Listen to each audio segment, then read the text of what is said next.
முந்திரி திராட்சை முழுசா இருக்கு. ஆச்சி பாயாசம் மிக்ஸ், ஒன்று வாங்கினால் ஒன்று இலவசம். No compromise. உங்க சைடுலயும் எங்க சைடுலயும். It's a GT promise. GT Holidays, South India's #1 travel brand. உங்கள் தங்க நகையை அதிக விலைக்கு விற்கவும் மற்றும் அடகில் இருக்கும் தங்க நகையை மீட்டெடுத்து அதிக விலைக்கு விற்கவும் உடனே அணுகவும் பிரைம் கோல்ட் ஹப் 9840551787. பீகாரை பொறுத்தவரை நிதிஷுடைய அணுகுமுறை என்பதற்கு கிடைத்த வெற்றி என்பதாக பார்த்தாலும் பாஜக அதற்கே உரித்தான மெக்கானிசம் என்பதன் மூலம் அதனுடைய எண்ணிக்கையை கூட்டி கமிச்சிட்டாங்க.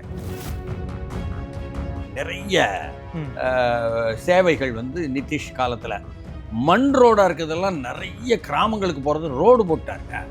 இது அந்த மக்களுக்கு புதுசாக இருக்குது. ரைட் டு எஜுகேஷன் என்று சொல்லக்கூடிய கல்விக்கான உரிமை என்ற சட்டத்தின்படி ஆரம்ப கல்வியில் தொடங்கி உயர்கல்வி வரை அதை வலுப்படுத்தியது என்பதை செய்தார். அங்கு அப்படி ஆரம்ப சுகாதார நிலையங்களையே நிறுவியிருக்கிறார். So health side, education side, இந்த ரெண்டு தான் முக்கியம் மக்களுக்கு. பெண்களுக்கு நிதிஷ் செய்தது ஒரு 75 லட்சம் பெண்களுக்கு சிறு தொழில்கள் செய்வதற்காக ஆளுக்கு 2 லட்சம் மானியமாக கொடுக்குறேன், முதல்ல 10,000 கொடுக்குறேன்னு பணத்தை கொடுத்தாரு. ஆமாம், இது பெண்களெல்லாம் நிறைய வாக்குச்சாவடிக்கு நிற்கிறாங்க. ஆண்களை விட பெண்கள் அதிகமாக வாக்களிக்கிறாங்க. இதெல்லாம் என்னன்னு கேட்டால் நிதிஷுக்கு நன்றி சொல்வதற்காக வந்தவர்கள். தலித்து முஸ்லீம் வாக்குகள் நிதிஷ்குமாருடைய ஐக்கிய ஜனதாதளத்துக்கு போயிருக்குங்க. டெல்லியினுடைய அந்த வெடி விபத்து என்பது இருக்க, அந்த நிறைவு கட்ட தேர்தலுக்கு முந்தைய நாள் நடந்ததுனால முஸ்லீம்கள் தலித்துகள் மத்தியிலிருந்து தேசிய ஜனநாயக கூட்டணியை நோக்கி ஐயோ நாட்டை காப்பாற்ற வேண்டுமே, ஆபத்தை வந்துவிடக்கூடாதே, பயங்கரவாதம் வந்துவிடக்கூடாதே என்று வாக்குகள் விரைந்து செல்வதற்கும் வாய்ப்பு இருக்கே. பிரசாந்த் கிஷோர் வியூக வகுப்பாளர், அவர் அங்கே தனியாக நின்று அவர் உண்மையில் என்ன அவருக்கு தகுதி என்பதை நிரூபிச்சிருக்கிறார். அதனால் அவர் தோல்விக்கு சொந்தக்காரரை தவிர வெற்றியின் வித்தகர் அல்ல. காங்கிரஸை பொறுத்த வரைக்கும் இவிஎம் மேலே குற்றச்சாட்டு சொல்கிறாங்க, எஸ்ஐஆர் மேலே குற்றச்சாட்டு சொல்கிறாங்க. பல இடங்களில் காங்கிரஸுக்கும் சரி, லாலு பிரசாத் யாதவ் கட்சிக்கும் சரி, பூத் ஏஜென்ட்டே இல்லையே சார். அந்தளவுக்கு மோசமான கட்டமைப்பு இருக்கும்போது எலெக்ஷன் கமிஷன் மேலே குறை மட்டுமே சொல்லிக்கிட்டு இருந்தால் மக்கள் எப்படி சார் நம்புவாங்க? ஒருவேளை பீகாரில் காங்கிரஸ் அதிக இடங்களில் ஜெயிச்சிருந்தா தமிழ்நாட்டில் நாம் சீட் டிமாண்ட் பண்ணலாங்க, அதிகமாக தொகுதிகள் கேட்கலாம்னு நினைப்பாங்க. ஆனால் இப்போ அது அடிபட்டு போயிடுச்சு சார் தமிழ்நாட்டை பொறுத்த வரைக்கும். 14ஆம் தேதிக்கு பிறகு தாங்கள் நிர்பந்தம் கொடுக்கலாம் என்றும் தாவேகாவுடன் பேச வேண்டும் என்று விரும்பும் காங்கிரஸ்காரர்களுடைய விருப்பங்களை பூர்த்தி செய்வதற்கும் ஒரு சிந்தனை இருந்தது காங்கிரஸ் தலைமையிடம் என்பது உண்மை. ஓகே, ஆனால் இனி இருக்குமா என்பது கேள்விக்குறி. ஆதரநேயர்களுக்கு அன்பு வணக்கம். இன்று நம்மோடு மூத்த பத்திரிகையாளர், அரசியல் விமர்சகர் திருமிகு TSS மணி அவர்கள் இருந்தார். வணக்கம் மணி சார். வணக்கம் சார். பீகார் தேர்தல் முடிவு ஓரளவுக்கு நமக்கு கள நிலவரம் தெரிஞ்சிருச்சு. ஒரு மதியம் ஒரு 4 மணி அளவில் நாம் பேசிக்கிட்டு இருக்கோம். கிட்டத்தட்ட ஒரு 203 இடங்களை தாண்டி என்டிஏ கூட்டணி முன்னிலையில் இருக்காங்க. இந்தியா கூட்டணி கிட்டத்தட்ட ஒரு 36 இடங்கள் கிட்ட ஒரு முன்னிலையில் இருக்காங்க. இந்த ட்ரெண்ட் என்பது பாஜக கூட்டணி தான் ஒரு மிகப்பெரிய வெற்றியை பீகாரில் பெற்றுவிட்டதுங்கிற ஒரு சிந்தனை தான் நமக்கு தருது. பீகார் தேர்தல் முடிவுகள் நமக்கு எதை சார் காட்டுகின்றன? இல்லை, பீகார் நாம் வித்தியாசமாக பார்க்கணும். என்னன்னு கேட்டால் 20 ஆண்டுகளாக முதலமைச்சராக நிதிஷ்குமார். எஸ், நிதிஷ்குமார் பாஜக வாரிசு கிடையாது. ஆமாம், நிச்சயமாக இல்லை. அவர் இந்துத்துவா வழியில் வந்தவர் கிடையாது, சோஷியலிஸ்ட். ஆமாம். ராம் மனோகர் லோஹியா என்று சொல்லி ஒரு பெருந்தகை வந்திருந்தார் இந்தியாவில். அவர் ஒரு பிரபலமான சோஷலிஸ்ட், நேருக்கு சவால் விடும் சோஷலிஸ்ட். அவர் வழியில் வந்தவர்கள் தான் மதுலிமாயி, ஜார்ஜ் பெர்னாண்டஸ் எல்லோரும் வருவாங்க. ராம்விலாஸ் பாஸ்வான், நிதிஷ்குமார் எல்லாருமே வருவாங்க. அப்படிப்பட்ட ஒரு பாரம்பரியத்தில் வந்தவர் நிதிஷ்குமார். அதனால் நிதிஷ்குமாருடைய அணுகுமுறை மக்களை நோக்கி எப்படி இருக்கும்னா, தனியாருக்கு லாபம் தேடி மக்களுக்கு நன்மை செய்யாமல் ஏமாத்துறதா இருக்காது, ஒரு வித்தியாசமாக இருக்கும். அதனால தான் நிதிஷ்குமார் இவங்க இந்தியா கூட்டணியை தொடங்கியும் வச்சார். ஆமாம், இந்தியா கூட்டணியில் நிற்கும் பொழுது அங்கேயும் முதலமைச்சராக இருப்பார்.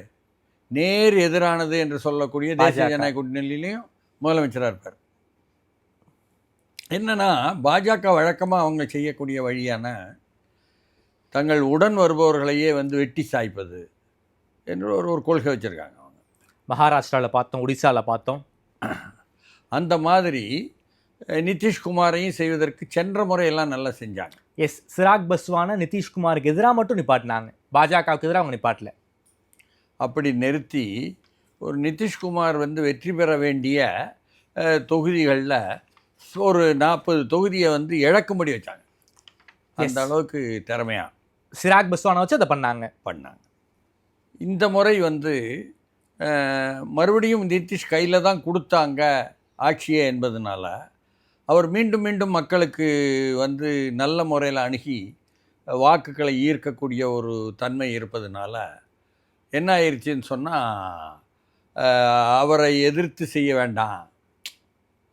ஏன்னா இவர் வந்து கொஞ்சம் அவரை உசலாட்டத்துக்கு கொண்டு போயிட்டோம்னால தேஜஸ்வி காங்கிரஸ் இந்த பக்கம் போய் அங்கே முதலமைச்சராகிறேன்னு சொல்லி போயிடுவாரோ என்பதனாலையும், சிராஜ் பஸ்வானை உள்ளே கொண்டு வருவது என்பதனாலையும், சிராஜ் பஸ்வான் வந்து நிதிஷ்குமாரை எதிர்த்து அரசாங்கத்தை தாக்கி பேசியும் கூட கொண்டு வந்தாங்க. அதுவும் இல்லாமல் நிதிஷ் வந்து 12 எம்பிக்கள் சென்ட்ரலில் ஆதரவு கொடுக்குறாரு. அது முக்கியமான தேவையாக இருக்குது மோடி அரசாங்கம் நிற்பதற்கு.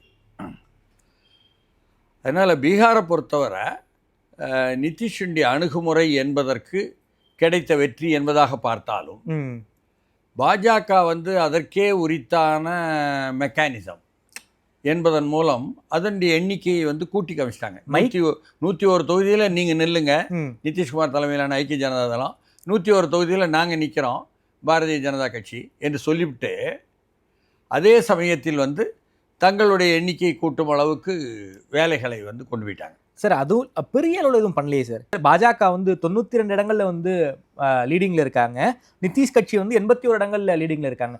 லாஸ்ட் வந்து ரொம்ப மோசமான பெர்ஃபார்மன்ஸு, அதையெல்லாம் மீறி இன்னைக்கு வந்து 81 இடங்களில் வந்து நிதிஷ் கட்சி வந்து லீடிங்கில் இருக்காங்களே சார், இதை நம்ம பார்த்து தானே ஆகணும். இல்லை, அதுதான், அதாவது என்னமும் செய்யவில்லை என்னலாம் இல்லை. ஒன்றிய அரசிலிருந்து பீகாருக்கு வந்து நிதி கொடுக்கப்பட்டது என்பது என்னமோ உண்மை. சிறப்பு நிதியெல்லாம் கொடுத்துருக்காங்க, நிறைய மோடி வந்து கொடுக்கணும். இல்லைன்னு சொன்னால் நான் வந்து ஒன்றிய அரசை ஆதரிக்கிறத வந்து மாட்டேன்னு சொல்லி போட்டு அவர் நிபந்தனையை கொடுத்தார். அதுவும் நிதிஷ் வெற்றி தான், அந்த நிதி பெற்றதும் கூட. அந்த நிதியை வைத்து என்ன செய்தார்னா, மண் ரோடாக இருக்கிறதெல்லாம் நிறைய கிராமங்களுக்கு போகிறது ரோடு போட்டாருங்க, தார் ரோடு. இது வந்து அந்த மக்களுக்கு வந்து புதுசாக இருக்குது ஒன்று.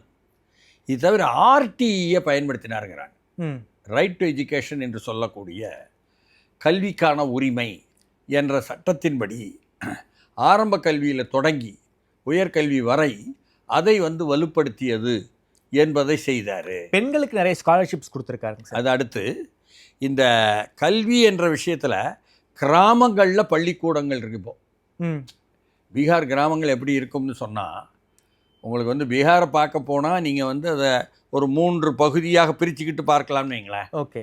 அதாவது அந்த காலத்தில் வந்து ஜார்க்கண்ட் வந்து தென் பீகாராக இருந்துச்சு, ஜார்க்கண்ட் பிரியதற்கு முன்னால். அப்போ மத்திய பீகார் என்று ஒன்று, அதற்கு பிறகு வந்து கிழக்கு பீகார்னு ஒன்று, வடக்கு பீகார்னு ஒன்று என்பதாக இருந்தது. இப்போ அந்த மத்திய பீகாரை நீங்கள் எப்படி சொல்லணும்னு சொன்னால் அதுதான் தெற்கு பீகார். அப்போ அதில் வந்து அதை மகது ரீஜியன் அப்படின்னு அழைக்கிறாங்க. அதில் உங்களுக்கு வந்து ரோத்தாஸ், அவுரங்காபாத்து, ஜெகனாபாத்து, ஆரிவாரன், இப்படி வந்து போஜ்பூர், பக்ஷர்னால் உங்கள் பிரசாந்த் கிஷோர் தமிழ்நாட்டில் திமுகவுக்காக வந்ததார்னு சொல்லப்பட்ட 350 கோடி வாங்கினார் என்ற பிரசாந்த் கிஷோர் வியூக வகுப்பாளர், அவர் வந்து அங்கே தனியாக நின்று அவர் உண்மையில் என்ன அவருக்கு தகுதி என்பதை நிரூபிச்சிருக்கிறார். சுழினா பெரிய சுழி என்பதாக. அவர் ஏற்கனவே சுழி என்பது நமக்கு தெரியும், ஆனால் இங்கு வந்து அவர் பிரபலமான அறிவாளி என்று திமுகவெல்லாம் காட்டப்பட்டது. என்னன்னு செஞ்சார் அவருனா, 200 இடத்துல வெற்றி பெறும் திமுக கூட்டணின்னு சொல்லி மூஞ்சியில் அடி வாங்கிட்டார். இதை யாரும் வெளியே சொல்ல மாட்டேங்காங்க. இந்தியா முழுக்க பல இடத்துல அவர் ப்ரமோட் பண்ண இடத்துல, வியூக அமைப்பாளரான இடத்துல வெற்றி பெற்றதுன்னாங்க. வெற்றி பெறுற குதிரை மேலே மட்டும் கட்டுவார், பந்தயம் கட்டுவார். ஆமாம். அப்படி பார்த்தா பிரியங்கா காந்தியை பிரதமர் முதலமைச்சர் வேட்பாளர்னு ப்ரமோட் பண்ணுங்கள், அதன் மூலம் வந்து உத்தரப்பிரதேச காங்கிரஸுக்கு நான் வந்து வியூக அமைப்பாளராக இருக்கேன்னு சொல்லி மாபெரும் தோல்வி அடைய வச்சார். அதனால் அவர் வந்து தோல்விக்கு சொந்தக்காரரை தவிர வெற்றியின் வித்தகர் அல்ல. அதுதான் உண்மை. ஓகே. இங்கே திமுக வெற்றி பெற்றது கூட அவர் காலத்தில் அவர் செய்தது ஒன்றே ஒன்று தான், பெர்சனாலிட்டி கல்ட்டை ப்ரமோட் பண்ணார். இவரை வந்து மு.க. ஸ்டாலினை பெர்சனாலிட்டி கல்ட்டாக வளர்ப்பது என்பதைத்தான் அவர் ஒழுங்குபடுத்தினார். அதன் மூலம் திராவிட முன்னேற்ற கழகத்தினுடைய தொண்டர்கள் மத்தியில் மீண்டும் நல்ல முறையில் நிறுவப்பட்டார். அதுதான் நடந்தது. அதைத்தான் அவரால் சாதிக்க முடிஞ்சது. எதிர்க்கட்சிகளுடைய பிளவுகள், மற்றது அமமுக பிளவு, மற்ற பல்வேறு காரணங்களை வைத்துக்கொண்டு பாஜக அதிமுகவுடன் இருந்தது என்பதெல்லாம் காரணம் வைத்துக்கொண்டு வேணால் திமுக வெற்றி பெற்றிருக்கலாம். அது பிரசாந்த் கிஷோருடைய திறமையினாலும் அல்ல, திட்டத்தாலும் அல்ல. Okay sir. அதனால் அவரை வந்து ஒரு அப்படி வியூக அமைப்பாளர் அப்படின்னு இங்கே பிரபலப்படுத்தினா இல்லைன்னு அவர் நிரூபித்தது தான். Okay sir. இங்கே வந்து பீகாரை பொறுத்த வரைக்கும் இந்தியா கூட்டணி கோட்டை விட்டதுக்கான காரணம் என்ன? கிட்டத்தட்ட 20 ஆண்டுகளுக்கு மேலாக நிதிஷ் வந்து முதல்வராக இருக்காரு. ஆன்டி இன்கம்பன்சியை ஏன் வந்து எதிர்க்கட்சிகளால நரேட்டிவ் பண்ண முடியல? அந்த ஆன்டி இன்கம்பன்சி எப்படி நிதிஷ் வந்து ப்ரோ இன்கம்பன்சியை அதுக்காகத்தான் நான் சொல்ல வந்தேன். அந்த சாலைகள் அமைத்ததும் சரி, அந்த ரைட் டு எஜுகேஷன் என்பதை வந்து பள்ளிக்கூடங்களை கிராமங்களில் பள்ளிக்கூடங்கள், ஆரம்ப பள்ளிகள், அதுக்கப்புறம் middle schools, higher level secondary schools, இதெல்லாம் வந்து கிராமப்புறங்களில் ஏற்படுத்தியிருக்காரு. கிராமப்புறங்களில் இதெல்லாம் வந்து என்பது பீகாருடைய வரலாற்றில் கிடையாது. ஏன்னா உங்களுக்கு பீகாருக்கு நான் வந்து நேரடியாக போய் பார்த்தது என்ற காலம் வந்து ரொம்ப பழைய காலம்னு வைங்களேன். அதாவது 90களின் தொடக்கம், 80களின் 90களின் தொடக்கம். அப்படியெல்லாம் பார்க்கும்பொழுது அங்கே வந்து போஜ்பூர் அந்த மாவட்டமெல்லாம் போகும்பொழுது யானையில் போவான் பண்ணையார். ஓகே. கிராமங்களுக்கு போவதற்கு வழி கிடையாது, வயல் வரப்புகளில் போகணும். துப்பாக்கி எடுத்துக்கிட்டு தான் வந்து போவாங்க. நாங்கள் வந்து அங்கே உள்ள நக்சல்பாரி இயக்கம், எம்எல் கட்சி, அதனுடைய மாபெரும் பேரணிகளுக்கெல்லாம் போயிட்டு பார்க்கும்பொழுது தலித்துகளும் முஸ்லீம்களும் அப்படியே போஜ்பூர் மாவட்டத்தில் அர்ரால தொடங்கி ஈக்வாரி வர என்ன பெரிய அளவுக்கு ஒரு வாகன பேருந்துக்கு வராங்க. தலித் மக்கள் மட்டும் இல்லாமல் முஸ்லீம் மக்களும் கூட, முஸ்லீம் ஒரு பேனர்களோட அந்த அளவுக்கு இருந்த பேஸ். அப்படிப்பட்ட எம்எல் கட்சியை இந்த முறை போன முறை 19 இடத்தில் நின்று 12 இடத்தில் வெற்றி பெற்றது. இந்த முறை 20 இடத்தில் நிற்கிறது, 12 இடம் 13 இடம் வெற்றி பெறும்னு நினச்சாங்க. இதுவரை வந்து அது 8 தாண்டலைங்கிற மாதிரி. ஆமாம், ரியாலிட்டி அவர்களுக்கே என்னென்னா, தலித்து முஸ்லீம் வாக்குகள் நிதிஷ்குமாருடைய ஐக்கிய ஜனதாதளத்துக்கு போயிருக்குங்கிறான், என்டிஏவுக்கு போயிருக்கு. அதுக்கு பேர் தேசிய ஜனநாயக கூட்டணின்னு நம்ம சொல்லலாம் பாஜக இருப்பதனால. ஆனால் ஐக்கிய ஜனதாதளம் என்பதை மென்மையாகவும், ஓகே, பாஜகவை வேண்டுமானால் மென்மை இல்லாமலும் பார்க்கலாம். ஓகே ஓகே, நம்ம பொது வெளியில் பார்க்கும்போது. ஓகே. அப்படி வந்து இப்படி மட்டும் இல்லாமல் ஹெல்த் சைடும் அதே மாதிரி வந்து நிறைய சேவைகள் வந்து நிதிஷ் காலத்தில் இந்த ஏன்னா 20 ஆண்டு முதலமைச்சர்ல, ஆமாம், அப்போ வந்து இப்போ சமீபத்து உள்ள ஆண்டுகளில் செய்திருக்காரு. அதில் எப்படின்னா, நம்ம ஊரில் தான் ஆரம்ப சுகாதார நிலையம் தமிழ்நாட்டில் தான் பிரபலம். தமிழ்நாடு என்பது வந்து ஆங்கிலேயன் காலத்தில் இருந்தே இன்ஃப்ராஸ்ட்ரக்சர்னு சொல்லக்கூடிய உள்கட்டுமானம் வளர்ந்த ஒரு மாநிலம், நகர்மயமாதல் அதிகமாக உள்ள மாநிலம். இங்கு வந்து ஆரம்ப சுகாதார நிலையங்கள் அதிகம் இருப்பது என்பது வந்து பெரிய விஷயம் அல்ல. அது ஒரு ப்ராசஸில் பல 10 ஆண்டுகளாக வந்தது. அங்கு வந்து அப்படி ஆரம்ப சுகாதார நிலையங்களையே நிறுவியிருக்கிறார். So health side, education side, இந்த 2 தான் முக்கியம் மக்களுக்கு. அது தவிர நீங்கள் சொன்னீங்களே பெண்களுக்கு நிதிஷ் செய்தது ஒரு 75 லட்சம் பெண்களுக்கு சிறு தொழில்கள் செய்வதற்காக ஆளுக்கு வந்து 2 லட்சம் வந்து மானியமாக கொடுக்குறேன், முதல்ல 10,000 கொடுக்குறேன்னு பணத்தை கொடுத்தாரு. ஆமாம். இது பெண்களெல்லாம் நிறைய வாக்குச்சாவடிக்கு வந்து நிற்கிறாங்க, ஆண்களை விட பெண்கள் அதிகமாக வாக்களிக்கிறாங்க. இதெல்லாம் என்னன்னு கேட்டால் தேங்க்ஸ் கிவிங் சொல்கிறான். நிதிஷுக்கு நன்றி சொல்வதற்காக வந்தவர்கள். ஓகே. நாங்கள் ஒன்றிய அரசு மோடி அரசிலிருந்து கொடுத்தது தானே என்று பாஜக வாதிடலாம். ஓகே. ஆனால் உண்மை என்னன்னா, நிர்பந்தம் பண்ணி சிறப்பு நிதி கொடுக்கணும் பீகாருக்கு நிர்பந்தம் பண்ணி வாங்கியது நிதிஷ். மாநிலத்திலையும் முதலமைச்சராக இருந்துக்கிட்டு மத்தியிலையும் நிர்பந்தம் பண்ணும் அளவுக்கு அவர் கட்சியை உடைப்பதற்கு, அவர் கட்சியிலேயே ஆட்கள்லாம் பாஜக செட் பண்ணுவதற்கு செஞ்சாலும் கூட செய்தார். ஓகே. அதனால் அந்த நிதிஷனுடைய வருகை என்பதும் அவருடைய வரலாறு என்பதும் வயதாகி போச்சு அவருக்கு உண்மைங்க. அப்படி இருந்தும் மீண்டும் அவர் வந்து ஒரு நிறுவிக்கொண்டது இந்த வெற்றிக்கு முக்கிய காரணம். ஆனால் பாஜகவை பொறுத்தவரை என்னன்னு சொன்னால், அவங்களுக்கு வந்து சுஷில் மோடின்னு சொல்லி ஒருத்தர் இருந்தார். ஆமாம். ஒருத்தர் மென்மையானவர், இறந்து போனார். வேறு தலைவர்னு யாரும் சொல்லுறதுக்கு இல்லை. எஸ். ரவி சங்கர் பிரசாத் இருக்கார், அவர் வந்து பார்ப்பனர் என்பதனால பெரிய அளவுக்கு அங்கே ஓபிசி டெட் பண்ண மாட்டார். ஓபிசி எம்பிசி எல்லாம் இருக்குது, புரியுதுங்களா? அப்படிப்பட்ட இடத்துல உள்ளபடியே என்ன பாஜக தான் முதலமைச்சராக யாரையா கொண்டாந்து விட்டால் முகம் முதல்ல கெட்டுப்போம். ஆமாம், இப்போதைக்கு வந்து நிதிஷை தான் வச்சாகணும், வேறு வழி இல்லாமல். ஆனாலும் பாஜக அந்த சிராக் பஸ்வான் ஒரு 20 இடத்துல முன்னில் இருக்கார். அப்போது இவர் ஒரு 90 + 95 மாதிரி, அவங்க ஒரு 20 மாதிரி, அதற்கப்புறம் வந்து ஒரு 4 இப்படி எல்லாம் வந்து சேர்ந்து பாஜகவே 122 வந்துருச்சுன்னு சொன்னால் 243 தொகுதிகளில் வந்து பெரும்பான்மைன்னு அர்த்தம். அதாவது பாஜக தன் சிறிய கட்சிகளுடன் சேர்ந்து கொண்டு நிதிஷ் கட்சியான ஐக்கிய ஜனதாதளத்தை விட அதிகமாக வாங்கிட்டா நிதிஷை சார்ந்தான் நிற்க வேண்டும் என்று மாநிலத்தில் கட்டாயம் இல்லை. நிதிஷ் அப்படியே போய் தேஜஸ்வியுடன் சேர்ந்து கொண்டு மறுபடியும் நிதிஷ் முதலமைச்சர், தேஜஸ்வி துணை முதலமைச்சர் என்று சொல்லி ஆட்சியை அமைத்து விடுவார்கள் என்ற எதிர்பார்ப்பில் காங்கிரஸுக்குள்ளும் தேஜஸ்வி கட்சிக்குள்ளும் என்ன ஒரு ஆசை இருந்துச்சு. ஆசை மட்டுமாங்க, இன்றைக்கி காலையில் தொலைக்காட்சியில் விவாதம் நடக்கு. விவாதத்தில் ஒரு காங்கிரஸ் இளைஞர் வந்து தமிழ்நாட்டிலேருந்து போனவர் அங்கே உட்காந்துக்கிட்டு பீகாரில் பேசுகிறாரு. உங்களுக்கு தெரியாது, எனக்கு ரகசிய திட்டமெல்லாம் தெரியும். பாருங்கள், 18ஆம் தேதி பதவி ஏற்கிறோமா இல்லையான்னு, நாங்கள் வரப்போகிறோம், என்ன தான் வந்தாலும் நிதிஷ் அப்படியே வந்துட போகிறாரு என்ற புரிதலில் இருந்தாங்க. இப்போ அதுக்கும் மண்ணு விழுந்து போச்சுங்கிற மாதிரி காங்கிரஸும் குறைய, ஆர்ஜேடியும் குறைய, எம்எல் கட்சியே கூட குறைய, அவர்களுடைய வாக்கு வங்கி என்று நம்பக்கூடிய அந்த தலித்து முஸ்லீம்கள் வாக்கு வங்கி கூட ஐக்கிய ஜனதாதளத்துக்கு போகும் அளவுக்கு. இன்னும் சொல்லப்போனால் நாம் வந்து மறந்து விட முடியாது, டெல்லியினுடைய அந்த வெடி விபத்து என்பது இருக்க, அது எப்படியோ இவர்களுக்கு தானே அமைந்ததா அல்லது அமைக்கப்பட்டதாலாம் நமக்கு தெரியாது. ஆனாலும் அந்த நிறைவு கட்ட தேர்தலுக்கு முந்தைய நாள் நடந்ததுனால முஸ்லீம்கள் தலித்துகள் மத்தியிலிருந்தே தேசிய ஜனநாயக கூட்டணியை நோக்கி ஐயோ நாட்டை காப்பாற்ற வேண்டுமே, ஆபத்து வந்துவிடக்கூடாதே, பயங்கரவாதம் வந்துவிடக்கூடாதே என்று வாக்குகள் வந்து விரைந்து செல்வதற்கும் வாய்ப்பு இருக்கே. நமக்கு தெரியல, அங்கே உள்ளதான் சொல்லுவாங்க இன்னுமே.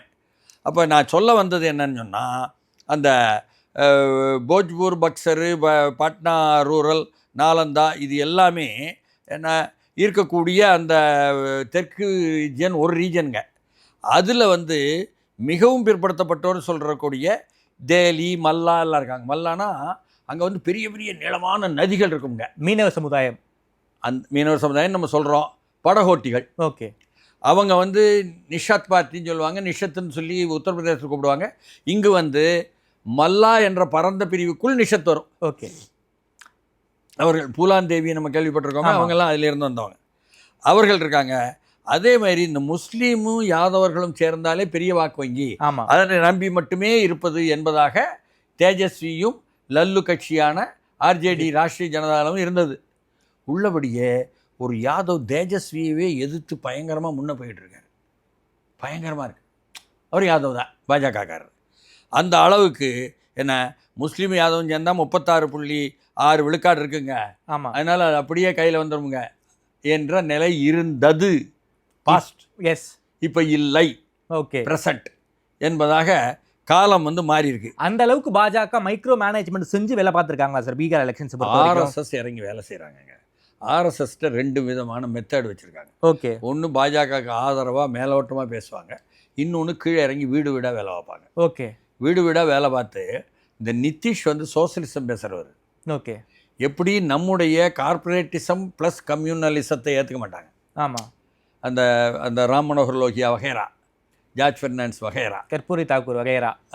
அதனால நாம் வந்து எச்சரிக்கையாக கீழே இறங்கி வேலை செய்வோம் என்று செஞ்சதெல்லாம் சேர்த்து தான் தூக்கி விட்டுருக்கு இவங்களை. அவங்கள்ட்ட பாஜகவில் ஒரு தலைமை என்ற ஆள் இல்லைனாலும் நிதிஷ் சமூகமான குர்மி சமூகம் உள்ளபடியே என்னன்னு சொன்னால் பணக்கார விவசாயிகளாக இருக்கக்கூடியவங்க. இது தவிர கிழக்கு பகுதின்னு ஒன்று இருக்குது, அதுதான் உள்ளதுலேயே பின்தங்கிய பகுதிங்க. அப்போ அந்த பகுதியில் பார்த்தீங்கன்னு சொன்னால் பகல்பூர் வரும். பகல்பூர்னு சொன்னால் அந்த காலத்தில் ஒரு 40 ஆண்டுகளுக்கு முன்னால் சிறை கைதிகளை உள்ளே போய் அடித்து கண்ணை பிடுங்கினாங்க என்று சொல்லி போட்டு மனித உரிமை மீறல் பெரிய வரலாறு உண்டு. அப்படிப்பட்ட பகல்பூர். அப்புறம் கத்திஹார், பூர்ணிமா, அதுக்கப்புறம் வந்து கிஷன்கஞ்ச், அராரியா, என்ன மாத்தேபுரா, சஹர்ஷா, என்ன கஹரியா, என்ன கயா எல்லாம் வந்து வருது அதில். அதேமாரி வடக்கு பகுதி என்று சொன்னால் சம்பரன், கிழக்கு சம்பரன், மேற்கு சம்பரன் இப்படி பகுதிகளும் வந்து சீதாமாரி, மதுமணி என்று அதெல்லாம் வந்து பண்ணையார்கள் வந்து இன்னும் சொல்லப்போனால் ஆதிக்க சாதிகள், பார்ப்பனர்கள், ரஜபுத்திரர்கள், காஷ்யாஸ்ன்னு சாதி என்னது, காயஸ்தாஸ் என்ற ஜாதி யாருன்னா நம்ம அமிதாப் பச்சன் ஜாதின்னு வச்சுக்கிடுங்க. ஓகே, புரியறதுக்கு எளிமையா. என்ன அதே மாதிரி வந்து பூமிகார் இவர்களெல்லாம் அதில் வந்துடுறாங்க.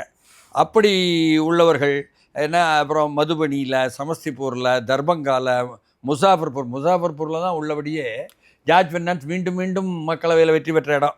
என்ன அப்புறம் கோபால்கஞ்சு, சிவான் ஒரு பகுதி, அங்கே கூட வந்து நக்சல்பாரி இயக்கம், எம்எல் பார்ட்டி எல்லாம் உண்டு, வலமுகாக இருந்த இடம். வைஷாலியில், சமஸ்திபூரில் இங்கெல்லாம் வந்து நான் சொன்ன அந்த செல்வாக்கு சாதிகள், ஆதிக்க சாதிகள் அல்லது முற்பட்ட சாதிகள் என்பவர்கள் வந்து அதிகமாக செல்வாக்கு உள்ள இடங்கள். முஸ்லீம்களுக்கு வந்து 17 விழுக்காட்டிலிருந்து 17.7 20 வரை இருக்கிறது என்பது உண்மையாக இருந்தாலும், தலித் மக்கள் வந்து 19.65 என்று சொன்னாலும் ஒரு 20 பக்கம். யாதவர்கள் வந்து மட்டும் சாலிட 7 விழுக்காடு என்றா அதுலேயும் உடைவு ஏற்படுத்தினா இந்த முறை பாஜக. ஓகே, ஏன்னா அவங்க கடவுள் நம்பிக்கை உள்ளவங்க. கிஷன் கெஞ்சினா கிருஷ்ணான்ட்டு போயிடுவாங்க. புரியுதுங்களா? அதெல்லாம் வந்து உள்ளே நுழைஞ்சிருவாங்க. இவங்க தான் மதுராவுக்குள்ளேயே நுழையிறவங்களாச்சு. அதனால் ஆர்எஸ்எஸ்னுடைய பெனட்ரேஷன். அதே மாதிரி வந்து மகாதலித்தின் தலித்திலேயே ஓகே, இந்த மாஞ்சின்னு ஒருத்தர் இடையில முதலமைச்சர் ஜித்தன் ராம் மாஞ்சி, அவர் மட்டும் இல்லை, சிராஜ் பஸ்வான் உட்பட எல்லாமே அந்த மகாதலித்தில் வந்துடுவாங்க. ஆமாம், இவங்க வந்து ஒரு 20 விழுக்காடு தலித்தினம், அதில் 7 விழுக்காடு வந்துடுவாங்க. சமர் வந்து கணிசமாக 10 விழுக்காடு வர்றாங்க.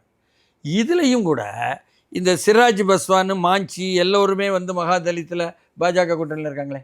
ஆமாம், புரியுதுங்களா? அப்போ தலித் வாக்குகளையும் சரி, சமருக்குள்ளேயும் சரி. ஏன்னா சமருக்குள்ளே நீங்கள் வந்து அந்த உத்தரப்பிரதேசத்தில் சமரில் வந்து பகுஜன் சமாஜ் கட்சி முழுக்க இது மாயாவதி கொண்டு போயிட்டு இருந்ததை உடைச்சி என்ன கொண்டு வரும் அளவுக்கெல்லாம் வந்து யோகேந்திர அந்த இவர் அங்கே உள்ள முதலமைச்சர் இருக்கார் யோகி ஆதித்யநாத் செஞ்சார். புரியுதுங்களா? அந்த அளவுக்கு பீம் ஆர்மி காரங்க மூலம் சந்திரசேகர் ஆசாத்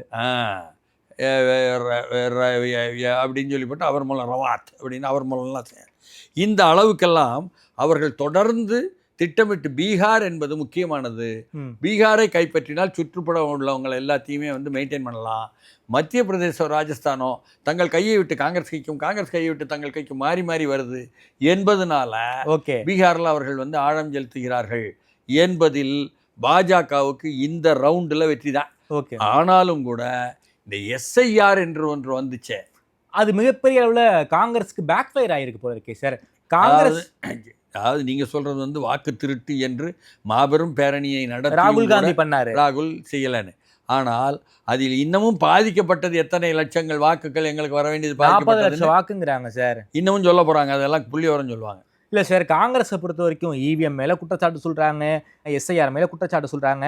அதாவது கிட்டத்தட்ட ஒரு 90,000 பூத் இருக்குது சார். அந்த 90,000 பூத்தில் வந்து 30,000 வரைக்கும் தான் அவங்க பூத் ஏஜென்ட் போட்டிருக்காங்க. பல இடங்களில் காங்கிரஸுக்கும் சரி, லாலு பிரசாத் யாதவ் கட்சிக்கும் சரி பூத் ஏஜென்ட்டே இல்லையே சார். அந்த அளவுக்கு மோசமான கட்டமைப்பு இருக்கும்போது எலெக்ஷன் கமிஷன் மேலே குறை மட்டுமே சொல்லிக்கிட்டு இருந்தால் மக்கள் எப்படி சார் நம்புவாங்க? அதாவது தலித்து முஸ்லீம் மத்தியிலெல்லாம் அவங்களுக்கு பெருசாக இல்லைங்க. இதுதான் உண்மை. பாஜகவுக்காக சார் இல்லை, நீங்கள் சொல்லக்கூடிய லல்லு கட்சி ஆர்ஜேடிக்கோ காங்கிரஸுக்கோ பெருசாக சொல்ல முடியாது.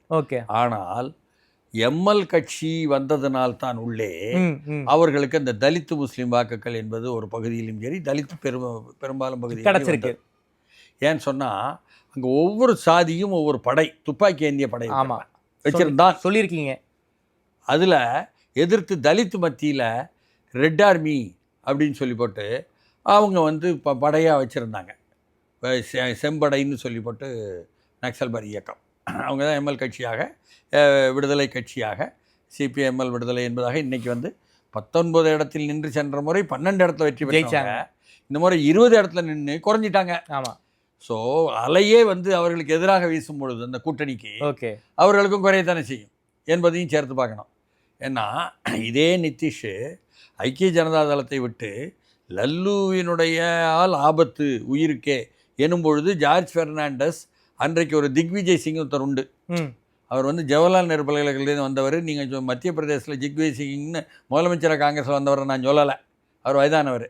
இவர் இளைஞராக மாணவர் தலைவராக ஜவஹர்லால் நேரு பல்கலைக்கழகத்தில் வந்து அதன் மூலம் வந்து எமர்ஜென்சி நேரம் இந்திராவை எதிர்த்து நேதாஜி அப்படின்னு சொல்லும் அளவுக்குள்ள திக்விஜய் சிங் என்ன வாஜ்பாய் அரசாங்கத்தில் ஜார்ஜ் ஃபெர்னாண்டஸ் அமைச்சராக இருக்கும்பொழுது இவர் வந்து என்ன வெளிவிவகாரத்துறையிலேயே இணையமைச்சராக இருந்தவர்.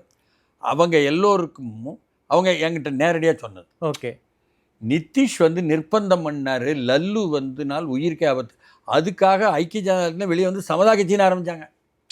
அப்படி ஒரு கட்சியை வச்சுருந்தாங்க, தமிழ்நாட்டிலோடு இருந்துச்சு. அந்த சமதா கட்சி எம்எல் கட்சி அப்பொழுது தான் தலைமுறையிலிருந்து வெளிப்படையாக தேர்தலுக்கு வருது, அதனுடன் கூட்டே வச்சிச்சு. இப்படி வரலாறுலாம் உண்டு நிதிஷ். ஓகே ஓகே ஓகே அப்படி எம்எல் கட்சியும் வரலாறு உண்டு. அதனால் இவரெல்லாம் வந்து ஆழமான வேர்கள் கொண்டவர்கள். அப்படிலாம் நீங்கள் வந்து இல்லைன்னு உண்மையே இல்லைன்னு சொல்ல முடியாது யாரையும். யாதவ் மத்தியிலையும் முஸ்லீம் மத்தியிலையும் உள்ள வாக்குகளை வைத்துக்கொண்டு ஆர்ஜேடி கட்சியும் ஒரு வலுவான ஒரு பேஸ் உள்ளது. அப்படி இல்லை காங்கிரஸ். Okay sir. சார் எனக்கு இன்னொரு கேள்வி இருக்குது சார். நிதிஷ் 5 ஆண்டுகள் முதல்வராக நீடிக்க பாஜக விடுமா? விடாதுங்க. பாஜக கேரக்டர் என்ன, புத்தி என்னன்னு சொன்னால் எப்படியும் வந்து கவனத்தை கவனித்து அது முதல்ல நீங்கள் நல்லா கவனிச்சிங்கன்னா அந்த பரப்புரை நேரத்தில் நிதிஷ் தான் முதல்வர் வேட்பாளரும் சொல்லவே இல்லை சார். சொல்லாமே இருந்தாங்களா? ஆமாம், பாஜகவில் இருந்து ஒரு வேட்பாளர் வருவாருங்கிற வார்த்தையவே சொன்னார் இந்த மோடி. அப்புறம் பார்த்தார் உளவுத்துறை செய்தியெல்லாம், நிதிஷுக்கு தாங்க நற்பெயர், அதை வச்சு தாங்க தேசிய ஜனநாயக கூட்டணிக்கு ஓட்டு வரப்போகுது அப்படின்னு வந்து அதிகாரிகள் சொன்னோன்னே, ஓ அப்படியா, நிதிஷ் தான் எங்கள் முதலமைச்சர் அப்படின்ட்டாரு. புரியுதுங்களா? கடைசியாக மோடி. அப்போ இவங்க வந்து இவங்களுக்கு அரசாங்கத்தில் உட்காந்துருப்பதுனால உளவுத்துறை உதவியெல்லாம் இருக்குது. எப்போவுமே அரசாங்கத்தில் உட்காந்துருக்கிறவங்களுக்கு நிறைய பலன் உண்டுன்னு வைங்களேன். ஆமாம், என்ன சாதகமான பலன். நாட்டில் ஆன்டி இன்கம்பன்சி மட்டும் பேசுகிறான், ஆட்சிக்கு எதிரான மனோபாவம் மட்டும் பேசுகிறான். ஆட்சிக்கு ஆதரவான மனோபாவம்னு ஒன்று உண்டு. ஆமாம், அது யாருமே பேசுகிறதில்ல. அதாவது திட்ட கமிஷனுக்கு கலைஞர் காலத்தில் துணை தலைவராக இருந்தவர் பேராசிரியர் நாகநாதன். ஆமாம், அவர் வந்து டாக்டர் எழிலன் எம்எல்ஏ அப்பா அவர் சொல்லியிருக்காருங்கிட்ட, அரசாங்கத்தில் இருந்தால் ஆட்சி கட்சிக்கு அதிக லாபம் இருக்குது வணின்னு சொல்லியிருக்காரு. அதே மாதிரி டிஜெயக்குமார் சொல்லுவார், என்ன அதிமுகவில் உள்ளவர், இவ்வளோ வாங்கினோம் வாக்குகள், என்ன 75 தொகுதி வெற்றி பெற்றோம் 2021னா நம்ம ஆட்சியில் இருந்தோம், அதனால பலன் இருக்குது. அது மாதிரி சில திட்டங்களையும் அவங்களால் அறிவிக்க முடியும், இம்ப்ளிமெண்ட் பண்ண முடியும். அது மாதிரி இவர்கள் செய்த ஆட்சியில் இருந்து ப்ரோ இன்கம்பன்சி ஆன்டி இன்கம்பன்சியை பற்றி பேசுகிறோமே, ப்ரோ இன்கம்பன்சியும் பேசணும். இதே அப்படியே தமிழ்நாட்டுக்கு நீங்கள் அப்ளை பண்ணணும். ஓகே, பல்வேறு நலத்திட்டங்களை திருப்பி கவனித்து எந்த மக்களுக்கெல்லாம் கிரீவன்ஸ் இருக்குது, எந்த மக்களுக்கெல்லாம் வந்து தேவைகள் இருக்குது, எதெல்லாம் வந்து அவர்கள் கோரிக்கையாக வைக்கிறார்கள். உடனே வா, பழைய ஓய்வூதியம் கேட்டுக்கிட்டு அரசு பணியாளர்கள் இருக்காங்களா, அரசு ஊழியர்கள் ஆசிரியர்கள் இருக்காங்களா, டக்குன்னு அகநிலைப்படி அவங்களுக்கு வந்து குட்டை ஒரு 3 விழுக்காடு. இதுதான் வந்து மு க ஸ்டாலின். ஓகே சார், அழகாக நீங்கள் தமிழ்நாட்டுக்கு வந்தீங்க சார். நானும் பீகார் காலத்தை வந்து தமிழ்நாட்டோட கம்பேர் பண்ணுறேன் சார். பீகாரில் நாம் வந்து அதிக இடங்களில் ஜெயிச்சிருவோங்கிற காங்கிரஸ் வந்து ஒரு நம்பிக்கையில் இருந்தாங்க. அந்த நம்பிக்கை இப்போது பொய்யாயிருக்கு. ஸோ ஒருவேளை பீகாரில் வந்து காங்கிரஸ் அதிக இடங்களில் ஜெயிச்சிருந்தா தமிழ்நாட்டில் நாம் வந்து சீட் டிமாண்ட் வந்து பண்ணலாங்க, அதிகமாக தொகுதிகள் கேட்கலாம்னு நினைப்பாங்க. ஆனால் இப்போ வந்து அது அடிபட்டு போயிடுச்சு சார் தமிழ்நாட்டை பொறுத்த வரைக்கும். 14ஆம் தேதிக்கு பிறகு தாங்கள் நிர்பந்தம் கொடுக்கலாம் என்றும் தாவேகாவுடன் பேச வேண்டும் என்று விரும்பும் காங்கிரஸ்காரர்களுடைய விருப்பங்களை பூர்த்தி செய்வதற்கும் ஒரு சிந்தனை இருந்தது காங்கிரஸ் தலைமையிடம் என்பது உண்மை. ஓகே, ஆனால் இனி இருக்குமா என்பது கேள்விக்குறி. திமுக என்ன கொடுக்குறாங்களோ அதை வாங்க வேண்டிய கட்டாயத்தில் காங்கிரஸ் இருக்காங்களா? திமுக கூட்டணியில் உறுதியாக இருப்பது நிதிஷுக்கு கிடைத்த ப்ரோ இன்கம்பன்சி என்ற ஆட்சிக்கு ஆதரவான மனோநிலை என்பதை தமிழ்நாட்டிலும் ஆட்சிக்கு ஆதரவான மனோநிலை என்பதை உருவாக்கி கொடுக்க முடியும். அதனால் திராவிட முன்னேற்றக் கழகத்தினுடைய கூட்டணியை விட்டு வெளியே வரக்கூடாது என்று பலம் வாய்ந்ததாக அந்த கூட்டணியை பிடித்து கொண்டு நிற்க காங்கிரஸும் சிபிஎம்மும் இனிமேல் நிலை எடுத்துவிடும் என்பதற்கான ஒரு முன் தயாரிப்புன்னு இதை எடுத்துக்கலாம். பீகார் எலெக்ஷன்ஸை ஏன்னு கேட்டால் கிராமங்களில் என்ன போய் நிற்கிதுன்னு பார்த்தீங்கன்னா, இப்போ நீங்கள் கிராமங்களுக்கு போங்க, தமிழ்நாட்டு கிராமங்களில் உள்ள வாக்குகளை பற்றி தான் பேசுகிறோம், அது தீர்மானிக்கும். ஆமாம், அப்போ கிராமங்களில் வந்து உள்ளபடியே எல்லோருக்கும் என்னது வந்து பெண்கள் வந்து கஷ்டப்படுவாங்க எப்போவுமே கிராமங்களில் ஏழ்மையில். எப்படி தமிழ்நாட்டு கிராமங்கள் இருக்குதுன்னு சொன்னால், இன்றைக்கு என்ன ஆட்சிக்கு எதிரான அதிருப்தி இல்லை. கிராமங்களில், தமிழ்நாட்டு கிராமங்களில் குறிப்பாக பெண்கள் மத்தியில் ஆட்சிக்கு எதிரான அதிருப்தி இல்லை. புதிய செய்தி சார். புதிய செய்தி தானே. ஆமா. அதிருப்தி இல்லாத காரணம் என்னன்னு கேட்டால் 100 நாள் வேலை திட்டம் என்பதன் மூலம் அந்த 100 நாள் விட்டு விட்டு வருமா, ஒரு 30 நாள், அப்புறம் ஒரு 10 நாள், அதுக்கப்புறம் ஒரு 20 நாள், ஆண்டு பூரா வந்துருமா. அப்படி வரும் பொழுது ஒன்றிய அரசாங்கம், மோடி அரசாங்கம் கொடுத்துவிடும் பணத்தை தான் அந்த 100 நாள் வேலை திட்டத்தின் மூலம் அந்த பெண்களுக்கு, என்ன நடுத்தர வயது பெண்களுக்கும் இளம் பெண்களுக்கும் வங்கி கணக்கின் மூலம் வருகிறது, ஆண்கள் கையில் போல. ஆமா, சரியா? அது ரொம்ப பெரிய தொகை. ஆமா, அவங்களுக்கு ஃப்ரீயா வந்து பொருளாதாரம் கையில் இருக்கக்கூடிய ஒரு தொகை. அதை அவங்க என்ன நினைக்காங்கன்னா, மோடி அரசாங்கம் கொடுத்துன்னு தெரியல, ஓகே, ஸ்டாலின் கொடுக்குறாரு நம்புறாங்க. ஆமா, பிடிஓ ஆபீஸ் மூலம் தானே வருது. ஆமா, இது ஒன்று. இதை போய் நீங்கள் ரப்பர் வச்சு அழிக்க முடியாது. அடுத்து மகளிர் உரிமை தொகை என்பதை உண்மையாகவே ஸ்டாலின் அரசாங்கம் கொடுக்கு. 1000 ரூபாய், 1000 ரூபாய் மகளிர் உரிமை தொகையை ஸ்டாலின் அரசாங்கமும் வங்கி கணக்கின் மூலம் கொடுக்கு. ஆமாம். முதியோர் ஓய்வூதியமும் வங்கி கணக்கின் மூலம் வருது. கல்லூரி போகக்கூடிய பெண்களுக்கும் 1000 ரூபாய் வங்கி கணக்கின் மூலம் வருது. புதுமை பெண் திட்டமா அது. ஆண்களுக்கும் மாணவர்களுக்கும் வருது. ஆண்களுக்கு தமிழ் புதல்வனுங்கிற பேரில் 1000 ரூபாய் வருது. அதான் அப்போ வங்கி கணக்கின் மூலம் வருவது என்பது, நீங்கள் வீட்டில் உள்ள பெரிய ஆண்கள், என்ன குடும்பத் தலைவர்களாக இருக்கும் ஆண்கள், ஆதிக்கம் செலுத்தி கொண்டிருக்கும் ஆண்கள், ஆணாதிக்க சிந்தனை உள்ளவர்கள், இவர்கள் கொண்டு போய் டாஸ்மாக் கடையில் ஒப்படைக்க முடியாது. இது இந்த பெண்கள் மத்தியில் பொருளாதார என்ன ஒரு சுழற்சிக்கு பயன்படுகிறது. ஓகே. அப்போது அவங்களுக்கு அதிருப்தி இல்லாமல் இருக்குது. ஆனாலும் அது அதிமுக போகாது. திமுகக்கு எதிர்ப்பு அதிமுக தான் இன்னி வரை நம்ம நம்பலாம். அப்படி இருந்தும் கூட போகாது. அப்படி இருக்கும் பொழுது 2011 2016 வரை ஜெயலலிதாவை நோக்கி போச்சே அந்த பெண்களுடைய வாக்குகள். ஆமாம். அது பேருந்து இலவசத்தின் மூலமும் என்ன இந்த மகளிர் உதவி மூலமும் திமுகக்கு ஆதரவாக வந்துச்சே அந்த வாக்குகள் மேலும் உறுதிப்பட்டு கிராமங்களில் நிற்கிறது என்பதனால் என்ன அவை வந்து தாண்டி விஜய் என்ற ஒரு ஈர்ப்பு சக்தி தான் என்ன அந்த பெண்களை இழுத்து கொண்டிருக்கிறது. அந்த ஈர்ப்பு சக்தியை உடைத்து விட்டால் தங்களுக்கு மீது அதிருப்தி இல்லாத பெண்களுடைய வாக்குகளும் தங்களுக்கு வரும் என்ற எதிர்பார்ப்பில் தான் அறிவாலயம் தலைமை காத்திருக்கிறது. ஓகே, புரியுதுங்களா? அப்போ இதற்கு மேலும் கிரீடம் வைத்தது போல பீகாரில் எப்படி ப்ரோ இன்கம்பன்சி என்று சொல்லக்கூடிய ஆட்சிக்கு ஆதரவான மனோபாவத்தை ஏற்படுத்துவதற்கு நிதிஷுடைய செயல்மிக்க திட்டங்கள் உதவிச்சோ, அதே மாதிரி எங்களுக்கும் உதவும். இன்னும் 5 மாதங்களில் பாருங்கள் அப்படிப்பட்ட திட்டங்களை கொண்டு வந்துடுவோம், அதனால எங்களால் மீண்டும் ஆட்சியை கொண்டு வர முடியும் என்ற நம்பிக்கையில் தான் திமுக தலைவருக்கு. ஓகே சார், ரொம்ப நன்றி சார். குறிப்பாக வந்து இந்த பீகார் எலெக்ஷன்ஸை பற்றி ரொம்ப விரிவாக பேசியிருக்கீங்க. நிதிஷ்க்கு கிடைத்த ஒரு மாபெரும் வெற்றி, நிதிஷ் செய்த மக்கள் நல திட்டத்தின் காரணமாக பெண்கள் ஓட்டு நிதிஷ்க்கு ஒரு பெரிய லெவலுக்கு வந்திருக்கு. அதையும் தாண்டி பல்வேறு சமூகங்களில் வந்து ஆர்எஸ்எஸ் ஊடுருவி வேலை பார்த்துருக்காங்க, ஆர்எஸ்எஸ் தொண்டர்கள் வந்து கிரவுண்டில் இறங்கி வேலை பார்த்துருக்காங்க. அதுக்குமே வந்து முஸ்லீம்ஸ், மைனாரிட்டிஸ், அதே போல் வந்து யாதவர்கள் அப்படின்னு பல்வேறு சமூகங்களுடைய ஓட்டை அறுவடை பண்ணுவதற்கு ஆர்எஸ்எஸ் மிக முக்கியமான காரணமாக இருந்திருக்கு. பீகார் மாடல் மாதிரியே தமிழ்நாட்டிலையும் வந்து ஒரு மாடல் உருவாக போகுது. ப்ரோ இன்கம்பன்சியை வந்து ஸ்டாலின் யூஸ் பண்ணுவார்னு பீகாரையும் தமிழ்நாடையும் கம்பேர் பண்ணி ரொம்ப விரிவாக பேசியிருக்கீங்க. நேரில் வந்து எனக்கு பேசிய நன்றி மணி சார்.